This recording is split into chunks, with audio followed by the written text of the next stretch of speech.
Hello student, good morning. This is Amit Gegada once again. आज हम class 7 के मैथ्स का फर्स्ट चैप्टर पढ़े। जैसे कि हमने पिछले वीडियो में जो जनरल वीडियो था स्टैंडर्ड 5 टू स्टैंडर्ड 8, उसमें हमने देखा कि भाई नंबर्स कौन से थे, डिजिट्स कैसे थे। अब हम फर्दर स्पेसिफिकली हमारे जो फर्स्ट चैप्टर है इंटीजर्स या नोइंग द नंबर्स, उसके बारे में पढ़ेंगे। ठीक है, तो हम देखेंगे यहाँ पर अब प्रॉपर्टीज, सारे addition, subtraction, multiplication and division, उन सारी चीजों की हम प्रॉपर्टी देखेंगे। ठीक है, नंबर्स कौन से थे वो हमें मालूम हो गया, वो ऑलरेडी हमने पिछली क्लास में पढ़ भी लिया। तो चलो आगे चलते हैं। तो सबसे पहले हम इंटीजर्स की कौन कौन सी प्रॉपर्टी रहती है, नॉर्मल जो प्रॉपर्टी है वो हम देखते हैं। एडिशन के लिए पहले देखेंगे, फिर फर्दर जैसे भी हम आगे चलते जाएंगे वैसे आगे की प्रॉपर्टी देखते जाएंगे। ठीक है, एडिशन के लिए प्रॉपर्टी है, सबसे पहली प्रॉपर्टी क्लोजर।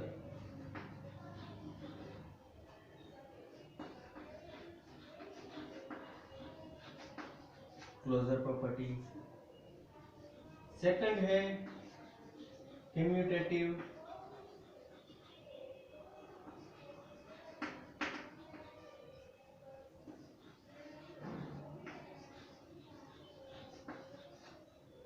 उसके बाद आएगी एसोसिएटिव।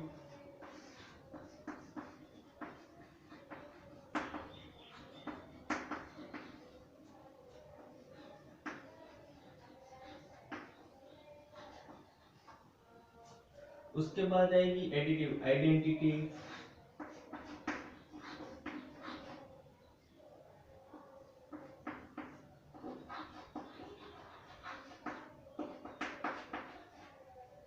उसके बाद पांचवी आएगी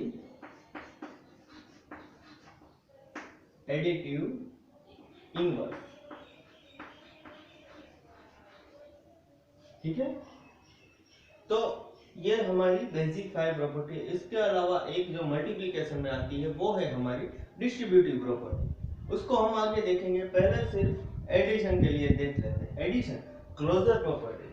अब क्लोजर प्रॉपर्टी क्या चीज है कि अगर हम कोई भी दो इंटीजर ले लें, एक इंटीजर में दूसरे इंटीजर को ऐड करें तो आंसर हमारा इंटीजर ही आएगा। अब इसको हम ऐसे समझते हैं, एक एग्जांपल ले लेते हैं कि भाई एक पॉजिटिव नंबर लिया 2, पॉजिटिव इंटीजर लिया, दूसरा पॉजिटिव इंटीजर लिया 5, 2 + 5 = 7। तो यहाँ पर हम देख पा रहे हैं कि ये 2 है वो इंटीजर है, ये 5 है वो भी इंटीजर है, और यहाँ पर आंसर मिला वो भी हमारा इंटीजर है।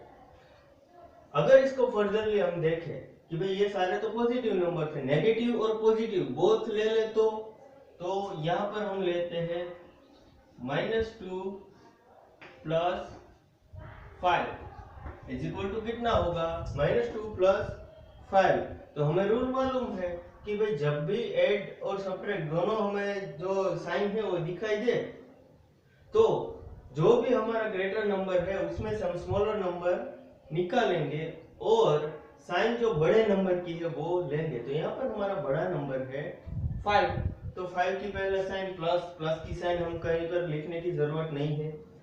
उसमें से 2 माइनस करें, 5 में से 2 जाएगा तो बचेंगे 3, तो आंसर आएगा हमारा 3। तो यहाँ पर भी हम जैसे देख पा रहे हैं कि भाई एक माइनस है एक प्लस है और आंसर मिला वो प्लस है, मतलब कि इंटीजर है, इंटीजर ऐड किया और आंसर मिला इंटीजर। वैसे ही फर्दर हम आगे जाते हैं, दोनों नेगेटिव नंबर ले लेते हैं हम, -2 - 6। अब हमें मालूम है कि भाई माइनस माइनस क्या होगा, प्लस होगा, और साइन है वो माइनस की आएगी। 6 + 2 मतलब कि 8 हुआ, 8 की साइन कौन सी आएगी, माइनस, तो आंसर आया हमारा -8। जैसे कि हम यहाँ पर देख पा रहे हैं तीनों एग्जांपल में कि हम कोई भी इंटीजर ले उसका हम एडिशन करेंगे तो हमारा आंसर हमेशा आएगा इंटीजर। ठीक है, ये हो गई हमारी पहली क्लोजर प्रॉपर्टी। ठीक है, क्लोजर प्रॉपर्टी जैसे ही हमें मालूम पड़ गई, अब उसके बाद एक दूसरी प्रॉपर्टी आती है जिसको हम बोलते हैं कम्यूटेटिव प्रॉपर्टी। कम्यूटेटिव प्रॉपर्टी हमें ये चीज बोलती है कि अगर हम इसको कोई भी ऑर्डर में ऐड करें, एडिशन हम कोई भी ऑर्डर में करें, तो आंसर है वो हमारा सेम ही रहेगा।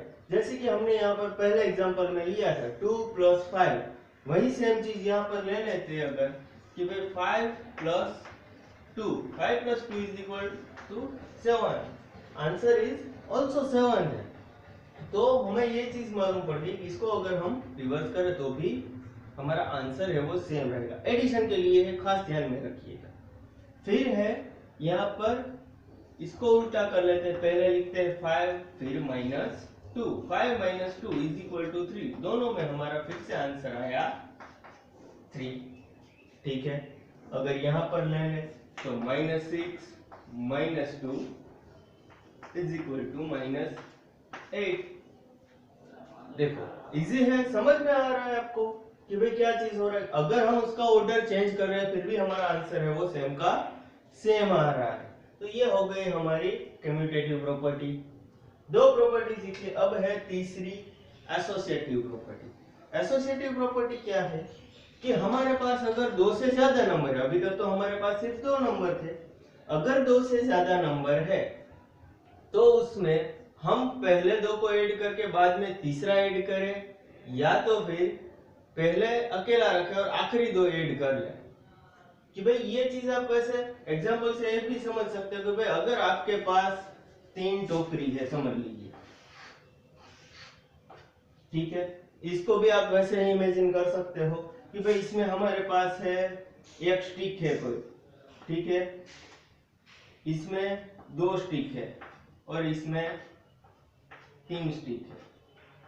ठीक है, अब मैं पहले इन दोनों को ऐड करूं तो आंसर मिलेगा मुझे 3, फिर यहाँ पर 3 + 3 यहाँ पर हमें मिल गया 6, टोटल मिल गया 6। वैसे ही अगर मैं यहाँ पर पहले आखिरी वाले 2 ऐड करूं, उसका ग्रुप बना लूं, तो 3 + 2 5 और यहाँ पर +1 और यहाँ पर मिला 6। तो ये चीज हमें यहाँ पर मालूम पड़ रही है कि अगर मैं पहले 2 ऐड करके तीसरा उसमें ऐड करूं तो भी आंसर मेरा 6 आ रहा है, और अगर मैं पहला अकेला रखूं बाकी के 2 ऐड करके फिर से, मतलब कि हमारे पास टोटल जब भी सम करते हैं हम तो टोटल चीजें सेम ही रहती है, चाहे वो कितने भी है। जैसे कि हम क्लास के बच्चों का ले लें कि भाई 4th क्लास में कितने बच्चे हैं, 5th क्लास में कितने हैं, 6th क्लास में, तीनों को साथ में ऐड करें, या तो फिर 2 को ऐड करके तीसरा ऐड करें, या तो फिर पहले 2 को ऐड करके तीसरे ऐड करें, सब कुछ भी करें हमारा आंसर है वो सेम ही आएगा। बच्चे बढ़ जाएंगे नहीं बढ़ेंगे, वो उतने हैं उतने ही रहेंगे। ठीक है,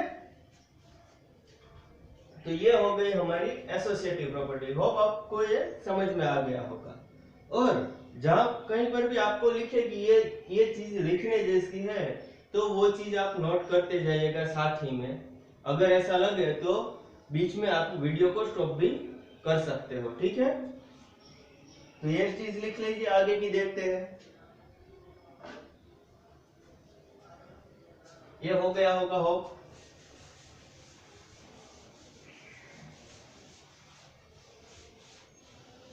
अब है एडिटिव आइडेंटिटी, मतलब कि ये कुछ आइडेंटिटी के बेस के ऊपर है। जैसे कि हम देख पा रहे हैं इसमें कि भैया कोई आइडेंटिटी के बेस पर है, तो आइडेंटिटी है वो कभी भी किसी की, ये चौक है, ये चौक में से डस्टर तो हो नहीं पाएगा, तो ये उसकी आइडेंटिटी है। वैसे ही नंबर्स में भी वही चीज है कि भाई ऐसे नंबर्स जिसमें कुछ ऐड करें तो आंसर हमेशा वही आएगा। जैसे कि 0 है हमारा, ऐसा नंबर एक ही है कि 0, हम किसी में भी 0 रख दें, यहाँ पर मैं लिखूं 5 + 0, आंसर क्या मिलेगा मुझे 5। ये सेम उसकी आइडेंटिटी है वो रह गई। ठीक है, वहीं पर हम देखने जाए कि ये 5 था, इसको अगर मैं -2 लूं तो -2 + 0 = -2, यहाँ पर भी हमारा आंसर मिल रहा है हमें सेम ही। तो ये चीज क्लियर हो जाएगी आपको मेरे हिसाब से, एडिटिव आइडेंटिटी, कि वो अपनी आइडेंटिटी नहीं छोड़ता है, कोई नंबर ऐसा है तो वो 0 ही है। अब कोई हम बोलेंगे ही नहीं 0 है, वो किसी में भी ऐड करे तो आंसर हमेशा जो भी हमने क्वेश्चन लिया था वही आएगा। फॉर एडिशन ओनली, ध्यान रखिएगा, फॉर एडिशन ओनली। अभी हम एडिशन ही देख रहे हैं, सब्ट्रैक्शन भी अप्लाई होगा, मल्टीप्लिकेशन में नहीं होगा, वो आप ध्यान में रखिएगा, ठीक है। तो आगे चलते हैं, एडिटिव इनवर्स। अब क्या है कि भाई इनवर्स नंबर, अब इनवर्स में थोड़ा कंफ्यूजन होगा आपको कि भाई अगर हम 1 का इनवर्स, अभी तक आपने जो पढ़ा है उसमें इनवर्स और अपोजिट नंबर, खास ध्यान में रखिएगा, इनवर्स और अपोजिट में कंफ्यूजन ना। इनवर्स नंबर है वो उसको मल्टीप्लाई करने पे आंसर हमें सेम मिलेगा, लेकिन यहाँ पर हमें उसके रिवर्स नंबर मतलब कि अपोजिट नंबर लेने हैं। तो अपोजिट नंबर कैसे है, अपोजिट नंबर में कुछ नया चीज नहीं है, पॉजिटिव है, वैसे ही नेगेटिव नंबर है। अगर 5 है उसका नेगेटिव नंबर ले लेंगे तो वो -5 हो गया, वो दोनों अपोजिट नंबर है, उसका अगर हम सम करेंगे तो हमेशा आंसर हमारा आएगा यही वाला, मतलब कि 0 आएगा। ये हम क्रॉस चेक कर भी सकते हैं, प्रूव भी कर सकते हैं इसी हिसाब से कि भाई यहाँ पर हमारे पास था -5 + 5 = 0, या तो फिर 5 - 5 = 0। वहीं पर अगर हम ले लें कि भाई 25 ले लें, बड़ा नंबर, 25 - 25 = 0, आगे पीछे लिख सकते हैं। हमें मालूम है कि भाई एडिशन में उसका ऑर्डर का कोई भी प्रॉब्लम नहीं है, हम कोई भी ऑर्डर में उसको एडिशन करें आंसर हमेशा हमारा सेम रहता है। तो ये हो गई हमारी एडिटिव इनवर्स। इसी बेस पर हमारा एक्सरसाइज 1.1 है, वो आप हो सके उतना ट्राई कीजिएगा, बाकी हम उसको कल फर्दर देखेंगे। चलो ठीक है, समझ में आ गया है तो आप एक रिप्लाई कर दीजिएगा, ठीक है। Thank you very much.